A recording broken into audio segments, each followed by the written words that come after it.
Hey, good afternoon, guys. I thought about this and I wanted to share it. Say you're a driver, normal person. You're what I call a shoebie, right?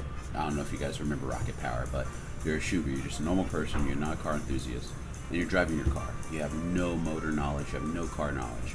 You have something happens. You hear a noise. Your motor blows up. You have smoke coming from underneath your hood. What do you do in that situation? Do you pull over? You put your hazards on? Do you try to pop the hood and see what you can see if there's something out of place? Do you flag somebody down and ask for help? I don't know what's going on. Help me. Now, say the motor that blows up is, let's make it situational. So let's turn that around. The motor this time is your relationship. The motor this time is your job. Or maybe it's your family. Maybe it's your kids, or maybe it's your brother, or your sister, or your mom, or your dad that blows up, right? Do we still pull over and put our hazards on? Or do we do the opposite? Do we, freak out, slam on the brakes, and stop traffic and get out the car and scream and yell and get pissed off and kick the car, and make the situation worse and cause a freaking car pileup behind us? But we don't care because we're in our moment. We're the victim. We're hurting. We're upset because this is happening to us. But now we've also behind us affected a couple other cars because we're blocking traffic and maybe they're late to work. So how are we handling our situations?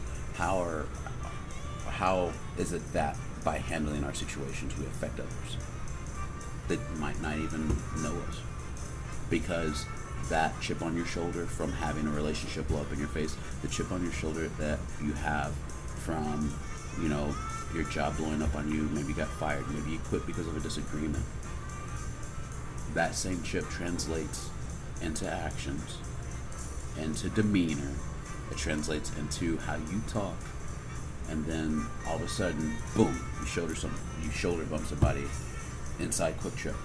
You shoulder bump somebody on the sidewalk. You glare at somebody. You are nasty to the person as you're ordering your McDonald's because they can't understand what you wanted, or they forgot to put extra mayo on your sandwich.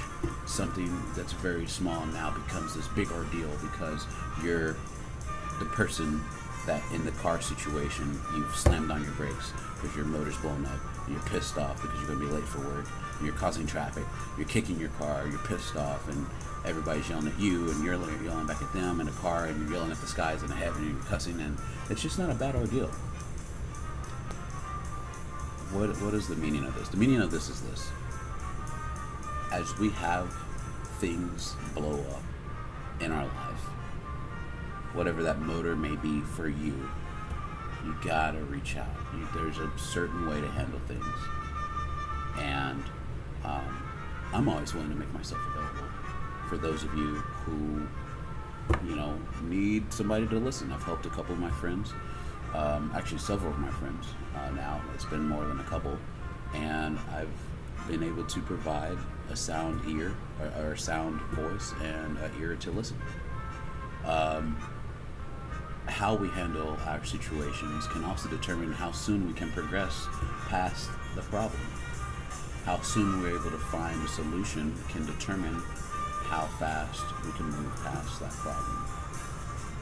And oftentimes we'll find that what that noise was that caused the smoke might have just been the sizzling of coolant as it boiled from your, as it spilled over from your overflow catch tank. Maybe it's just that the radiator hose popped off, right? Maybe it was something basic. But you'll never know if you don't take the time to assess your situation in a organized and professional demeanor. Maybe the disagreement that you have in your relationship or in your job is not as bad as it could be if you handle it in a correct way, in a correct manner. Same thing with family. The one thing that splits up families is a lack of communication. If you can't communicate your problem you'll never find a solution, right? So I hope this helps somebody out there. And if it does, don't be afraid to like this. Don't be afraid to share it. Like, so many people are so scared to click the like button for some reason, or even comment. Leave a comment. What? Worst case scenario is that there is no worst case scenario. Worst thing that can happen is that you don't comment, that you don't like it, because if you might not have gotten something from this and share it or like it, then maybe somebody else won't get it that needs it, right? It's a ripple effect. Kind of like how when you handle your situation the wrong way, when you stop in the middle of traffic and you cause a car pile up, you're hurting somebody else. So move over and allow people to get to their destination. Same thing here. Share the message. Allow people to get fed or get some feedback or get something out of what I'm saying. And enjoy the rest of your day. Have a good Thursday, guys.